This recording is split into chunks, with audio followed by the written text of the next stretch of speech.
Hello बच्चों, स्वागत है आप सभी का आज के इस वीडियो में। प्रश्नावली 6.2 प्रश्न संख्या 7 करेंगे। बाकी की लिंक आपको डिस्क्रिप्शन बॉक्स में मिल जाएगी, उसको चेकआउट करना मत भूलिएगा बच्चों। चलो प्रश्न संख्या 7 देखो। देखिए यहाँ पे दिया है बच्चों, समझ में आएगा, हर एक पॉइंट समझ में आ जाएगा। एग्जामिनेशन में आप इजीली कर सकते हैं, ठीक है।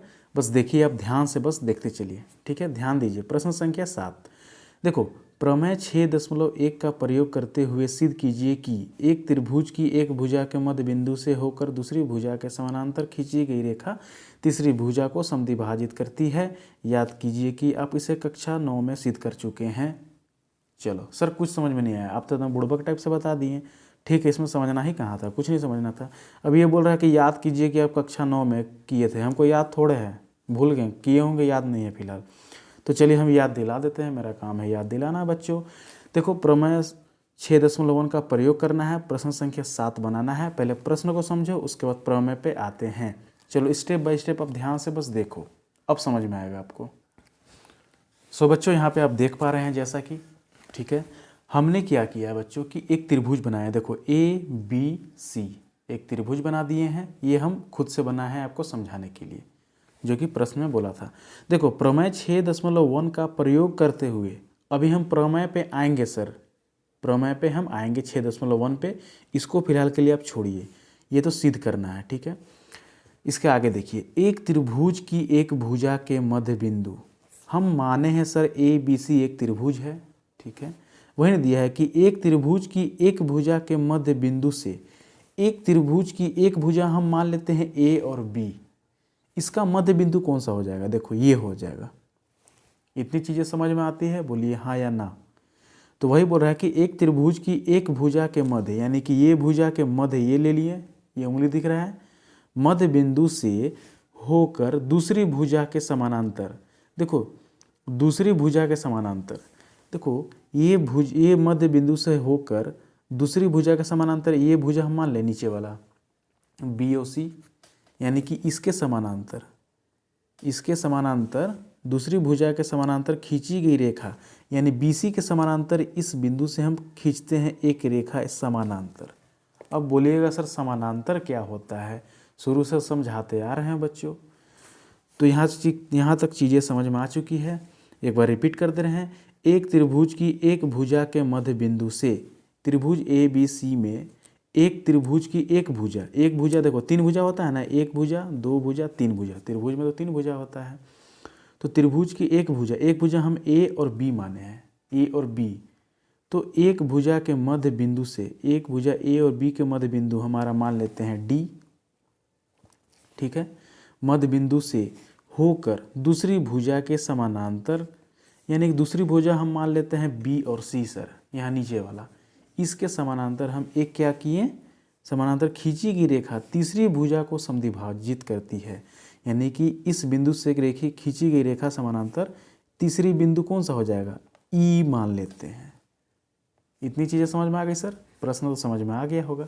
तो तीसरी भुजा को समद्विभाजित करती है बच्चों।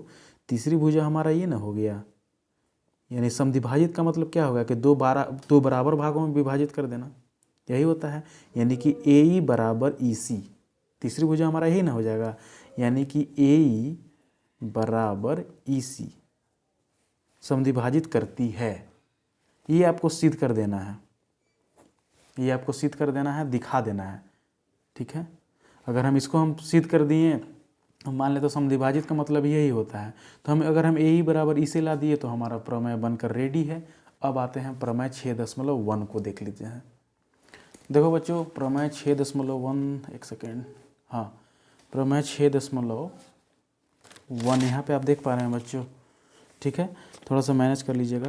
देखो यहाँ पे ध्यान समझो, यहाँ दिया है कि यदि किसी त्रिभुज की एक भुजा के समानांतर अन्य दो भुजाओं को भिन्न भिन्न बिंदुओं पर प्रतिच्छेद करने के लिए एक रेखा खींची जाती है, तो ये अन्य दो भुजाओं को एक ही अनुपात में विभाजित करती है।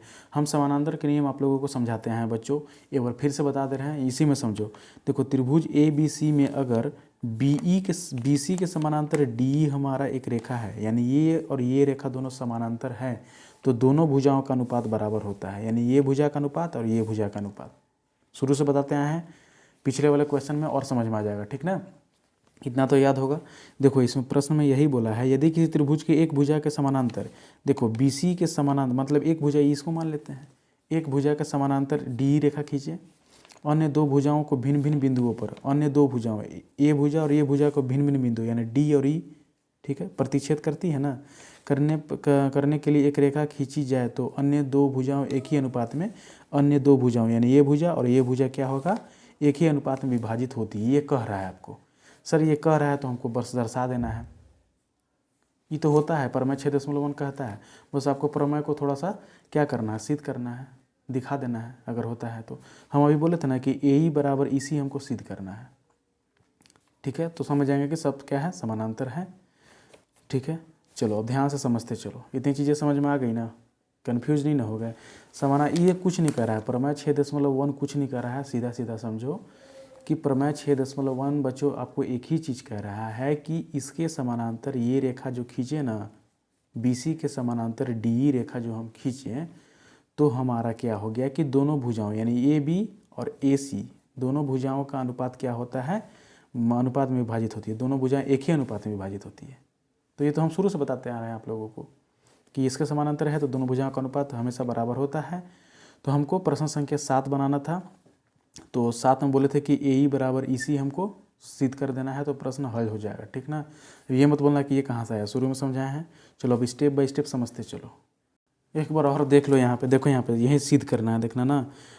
देखो प्रश्न संख्या 7 है, एक त्रिभुज के एक भुजा का मध्य बिंदु से होकर दूसरी भुजा के समानांतर खींची गई रेखा तीसरी भुजा हो, यानी तीसरी भुजा हमारा AC या था, तीसरी भुजा को समद्विभाजित करती है, यानी AC तीसरी भुजा ये था ना, देखो A और C तीसरी भुजा को समद्विभाजित करते हैं। समद्विभाजित का मतलब होता है कि एक भुजा को दो बराबर भागों में विभाजित करना, यानी कि AE बराबर EC, AE बराबर EC हमको सिद्ध कर देना है, यही बताना था।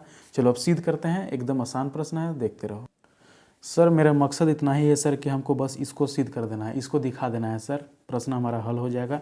देखिए ज़्यादा दिमाग कुछ नहीं लगाना है यार, कुछ नहीं लगाना है, प्रश्न के हिसाब से ग्राफ बनाए और बनाते हैं, ग्राफ नहीं आकृति बोलेंगे। देखो ध्यान दो, यहाँ पे हल बनाते हैं। देखो त्रिभुज हमारा कौन सा है, ABC, यहाँ लिखेंगे त्रिभुज ABC में D बच्चों हमारा क्या है, मध्य बिंदु है। D हमारा क्या है, A और B का मध्य बिंदु है ना, D हमारा क्या है बच्चों, तो मध्य बिंदु। यहाँ पे लिख देंगे, थोड़ा सा हम स्पीड लिखेंगे, मध्य बिंदु है, ठीक है। प्रश्न में दिया है बच्चों कि DE समानांतर BC दिया था, DE समानांतर BC दिया था। देखो इससे पहले वाला क्वेश्चन जरूर देखिएगा और क्लियर समझ में आएगा, सच्ची बता रहा हूँ, ठीक ना। बहुत अच्छे से मैं तोड़ तोड़ कर समझाया हूँ, इसमें भी समझ में आ रहा होगा। तो प्रश्न में हमारा दिया हुआ है DE समानांतर BC यानी कि BC लिख दिए, और AB का मध्य बिंदु हमारा D है। अगर हम आपसे पूछते हैं सर त्रिभुज ABC में, थोड़ा सा ऊपर कर दे रहे हैं, यहाँ पे लिख देते हैं स्टेप, इसके बाद यहाँ है, ठीक है ना। देखो यहाँ पे, अच्छा सर त्रिभुज ABC में D मध्य बिंदु है, D मध्य बिंदु है A और B का। सर D मध्य बिंदु है यानी कि AD बराबर DB होगा, AD बराबर DB। सर ये और ये भुजा बराबर नहीं होगा, काहे नहीं होगा, होगा ना, समझ में आ रहा है ना। AB के एग्जैक्ट मिड में हमारा D है सर, अगर दो बराबर भागों में बांट दिया तो ये भुजा और ये भुजा बराबर होगा, तो AD बराबर DB, AD बराबर DB कर दिए। सर इसके बाद देखिएगा बनाना कैसे होता है। देखो AD ऐसे ही लिख देते हैं हम, बराबर DB, माफ़ कीजिएगा, अच्छा DB गुना 1 लिख सकते हैं हम, DB को हम DB गुना 1 लिख सकते हैं, कहाँ नहीं लिख सकते हैं, एकदम लिख सकते हैं सर। DB को अगर 1 से गुना करोगे तो DB एकम DB, वही चीज़ आने वाला है, ठीक है। अब ध्यान समझिएगा, AD को हम यही लिख देते हैं, बराबर दिख रहा है ना आपको, तो बराबर को यहीं कर दिए। अच्छा DB गुना में दिख रहा है सर, DB इंटू 1 गुना में दिख रहा है, अगर बराबर के साइड आ जाएगा तो भागा में हो जाता है, शुरू से समझाते आए हैं, गुना 1 है तो यहाँ 1 कर देंगे। थोड़ा सा सजाना है, मैथ है तो सजाना होगा, तो समीकरण 1 मान लेते हैं इसको। बोलो इतनी चीज़ें समझ में आती है सर। पुनः देखो, थोड़ा सा ध्यान दीजिएगा बच्चों, यहाँ पे लिख रहे हैं पुनः त्रिभुज ABC में, सर ABC में हमारा दिया था सर डी समानांतर बी सी। सर थेल्स प्रमेय अगर समानांतर है तो क्या होता था, हम शुरू से बताते हैं और अभी भी बता रहे हैं। सर त्रिभुज ए बी सी में डी समानांतर बी सी है, यानी कि डी समानांतर बी सी है। अगर ये भुजा के समानांतर ये भुजा है तो इसको दोनों साइड वाला भुजाओं का अनुपात बराबर होता है, शुरू से समझाते आए हैं। यहाँ पे भी आप याद रख कीजिए कि अगर इसके समानांतर ये है तो दोनों भुजाओं का अनुपात हमेशा बराबर होगा। अब इसको लिखते कैसे हैं, देखो यहाँ दोनों भुजाओं यानी कि ये भुजा और ये भुजा का अनुपात बराबर होगा। लिखते कैसे थे बच्चों, तो यहाँ पे हो जाएगा ए और डी बटा ई डी और बी, यहाँ बराबर। अब हम लिखेंगे ए और ई बटा ई और सी। हम ऐसे ही लिखते थे जब समानांतर होता था तो, क्योंकि ये और ये समानांतर है तो दोनों भुजाओं का अनुपात बराबर होगा। यहाँ पे हम लिख दिए। इसको फॉर्मूला समझिए, चाहे रट लीजिए, बात बराबर है। इसको रटना पड़ेगा, ध्यान में देना पड़ेगा, तभी बात बनेगी। बोलो इतनी चीज़ें समझ में आती है। सर ए डी बटा डी बी ए ई बराबर ए बी बटा ई सी, ठीक है। थोड़ा सा ध्यान दीजिएगा, हल्का से ऊपर कर रहे हैं बच्चों, ठीक है। अब देखो यहाँ पे एकदम आराम से समझाते चल रहे हैं, आपको हर एक पॉइंट समझ में आएगा। सर ए डी बटा डी बी, ए डी बटा डी बी बराबर ए ई बटा ई सी, ठीक है। सर ए डी बटा डी, अच्छा ए डी बटा डी बी बराबर 1, समीकरण 1 से आया था, समीकरण 1 से ए डी बटा डी बी बराबर क्या लाए थे, 1 लाए थे। सर ए डी बटा डी बी की जगह हम 1 लिख दें, जरूर लिखिए सर, क्योंकि ए डी बटा डी बी बराबर 1 हम यहाँ से लाए थे सर, तो इसके जगह हम 1 कर दिए सर, ये बराबर को यहीं कर दिए। सर ए ई बटा ई सी, ए ई बटा ई सी कर दिए सर। इसको हम समीकरण कहाँ से किए, तो समीकरण 1 से, समीकरण 1 से इसको किए। समझ में आ गई सर।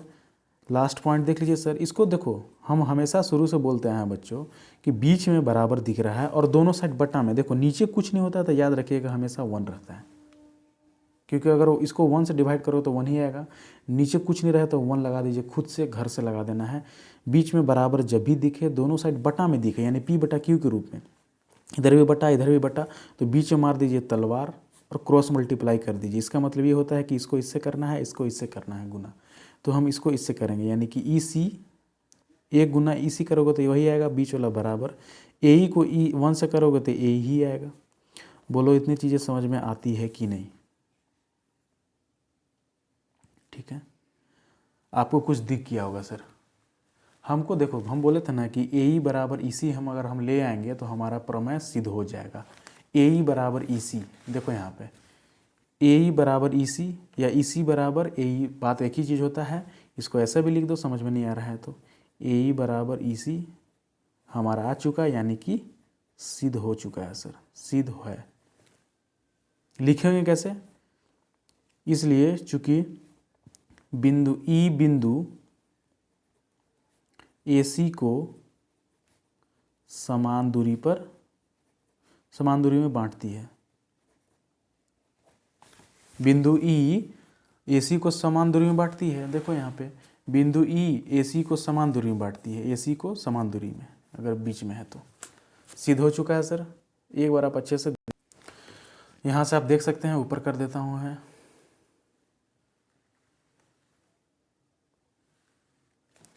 सो आशा करता हूँ बच्चों आप लोगों को प्रश्न संख्या 7 समझ में आया होगा। प्रश्न संख्या 8 की लिंक आपको डिस्क्रिप्शन बॉक्स में मिल जाएगी।